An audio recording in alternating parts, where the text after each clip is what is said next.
Hey guys, take a look at these beautiful corals. They really look like plants, don't you think? But that's not true. Corals are actually animals, and there are many other things that you probably didn't know about them. Keep watching to find out what they are. Are corals plants or animals? Corals are animals. It sounds incredible, but it's a fact. Despite the fact that corals look like plants, they are classified as animals. Zoologists attribute this to their method of nutrition. Corals feed by capturing small aquatic organisms. This feeding method is called predaceous, and it is typical of animals. Plants, in turn, nourish themselves with carbon dioxide and water using the energy of sunlight. This process is called photosynthesis. You probably already realize that corals don't do that. So despite their plant-like appearance, corals are still animals. Where do corals grow? Like all animals, corals need oxygen to survive. That's why they live in water. Moreover, most of them prefer shallow waters of tropical seas and oceans. For example, the Great Barrier Reef is located off the coast of Australia in the Coral Sea. If you look at it from space, you'll definitely notice it.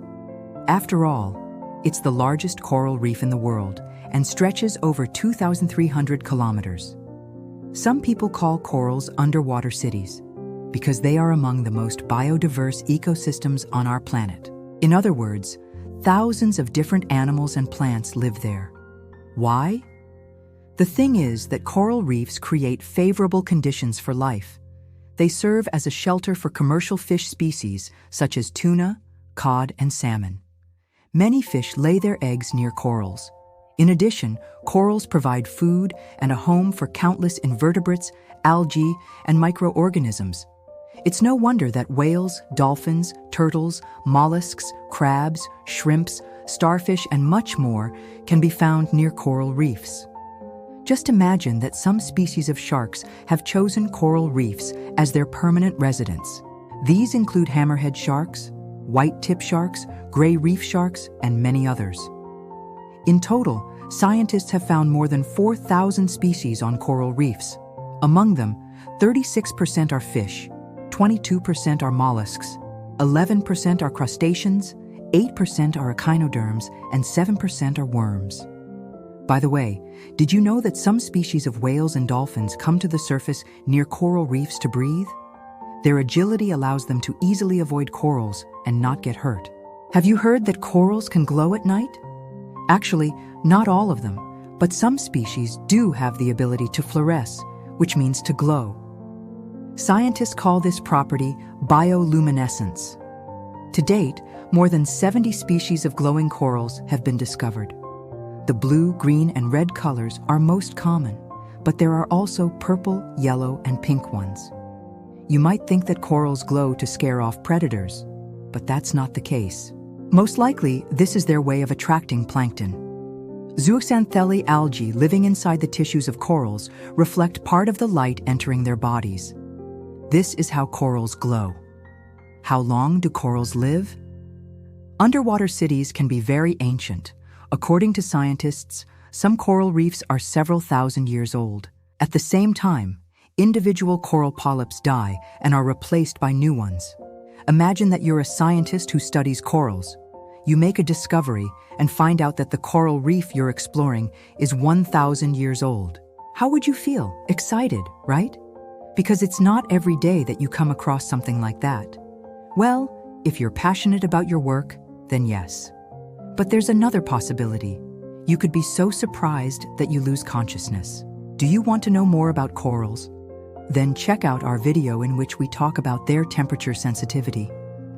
Did you know that if the water temperature rises even by 1 to 2 degrees Celsius, it will lead to massive coral bleaching? No, this doesn't mean that they change color. Bleaching occurs when corals expel the symbiotic algae living in their tissues. These algae are called zooxanthellae, and they generate energy from sunlight. Without them, corals lose their color and become more susceptible to disease and death. Global warming leads to an increase in ocean temperatures. In turn, this causes the frequency of coral bleaching to increase. In 1998, mass coral bleaching occurred in the Red Sea when the water temperature rose by only 2 degrees Celsius. During that year alone, half of the corals in the region died. The Great Barrier Reef, which we mentioned earlier, has been suffering from coral bleaching recently. In 2016, the Australian authorities reported that the water temperature in the Coral Sea had risen to 30 degrees Celsius, but the usual temperature there is 27 degrees Celsius. That's only a difference of 3 degrees. However, the consequences were terrible. More than 30% of corals have died. Now we're going to play a little game. Look at the pictures and name the parts of the coral reef. You can pause the video if you need it. Okay, what's this? Polyp, coral skeleton, zooxanthellae algae. Right. Here's another picture. Polyp, coral skeleton, zooxanthellae algae. Coral. That's right. And here's the last one. Polyp, coral skeleton, zooxanthellae algae. Corals are colonial organisms. They form colonies of tiny animals called polyps. Each polyp has a central trunk and a mouth surrounded by tentacles. The mouth is used to capture prey, and the tentacles protect it from danger. Inside the polyp, there's a gastrovascular cavity where digestion takes place. It's also called the stomach. In addition, the polyp has a simple nervous system that regulates vital processes. All polyps in the colony are interconnected. They form a single organism with many trunks. In some places, corals form entire reefs. In shape, they resemble either a single massive structure or branching structures. Such a reef is formed over many years. The skeleton of each dead polyp consists of calcium carbonate. It forms a solid structure that serves as a foundation for the growth of new corals. That's how coral reefs are formed. But how do corals get food? As we've already mentioned, they host microscopic algae called zooxanthellae. They live in the tissues of corals and carry out photosynthesis. In this way, the algae produce organic matter that the coral feeds on. In addition, corals catch zooplankton, small fish and other organisms floating past them. For this purpose, they extend their tentacles, which are sensitive to chemical changes in the water. When the tentacles come into contact with the prey, they quickly close, preventing the victim from escaping. It's time to take a quiz again. Choose the correct answer. Which part of the coral is responsible for capturing food? Tentacles, skeleton, zooxanthellae. What is the name of the symbiotic algae living in corals? A. Coral skeleton. B. Polyp. C. Zooxanthellae. We hope you enjoyed learning about corals. Now you know that they are animals, not plants. But the question arises, what kind of animals are they? Obviously, they can't walk, jump, or fly. Some of them build huge underwater cities. Others can glow in the dark. Of course, these are not ordinary animals. Corals are unique organisms.